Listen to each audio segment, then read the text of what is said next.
الحمدللہ رب العالمین کہاں گیا اس نے آواز نہیں والسلام علی سید المرسلین وعلی آلہ واصحابہ اجمعین اما بعد قال اللہ تعالی اعوذ باللہ من الشیطان الرجیم بسم اللہ الرحمن الرحیم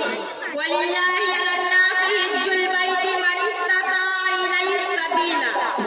صدر محترم، دینی بھائیوں اور بہنوں، حج اسلام کے 5 بنیادی ارکان میں سے ایک ہے۔ یہ صاحب استطاعت مسلمان پر عمر میں ایک بار فرض ہے۔ جب 9 ہجری میں حج فرض ہوا اور قرآن مجید کی یہ آیت نازل ہوئی، وَلِلَّهِ عَلَى النَّاسِ حِجُّ الْبَيْتِ مَنِ اسْتَطَاعَ إِلَيْهِ سَبِيلًا، یعنی جو شخص بیت اللہ جانے کی استطاعت رکھتا ہو ویسے لوگوں پر اللہ کے لیے حج فرض ہے۔ اس آیت کے نازل ہونے کے بعد نبی اکرم صلی اللہ علیہ وسلم نے صحابہ کرام کے درمیان حج کی فرضیت کا اعلان فرمایا۔ ایک صحابی کھڑے ہو کر پوچھ بیٹھے، اے اللہ کے رسول، کیا حج ہر سال فرض ہے؟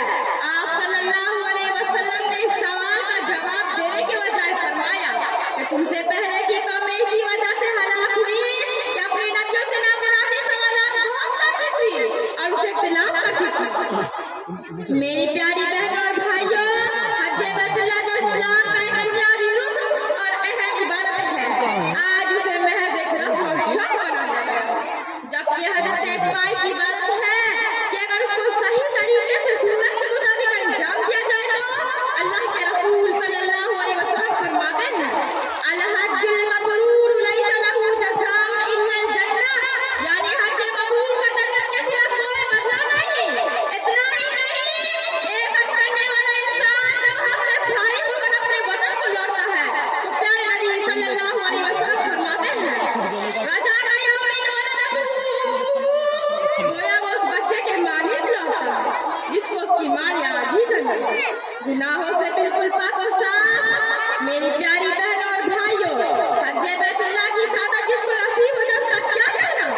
ایک حج کرنے والا وہ مقدس گھر کو اپنی آنکھوں سے دیکھتا ہے جس کے بارے میں کلام پاک میں اللہ تعالیٰ کا ارشاد ہے،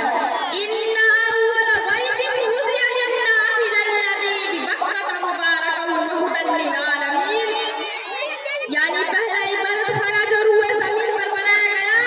وہ وہی ہے جو شہر مکہ میں ہے اور سارے جہاں کے لیے باعث برکت و ہدایت ہے۔ یہی نہیں، ایک حج کرنے والا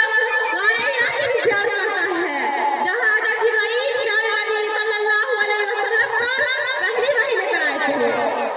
مینا کے اس میدان کی بھی زیارت کرتا ہے جہاں سولاد کے قریب صحابہ کرام نے تاجدار کونین صلی اللہ علیہ وسلم کی مصاحبت میں بڑی ریحت ادا کیا تھا۔ اس میدان عرفات اور جبل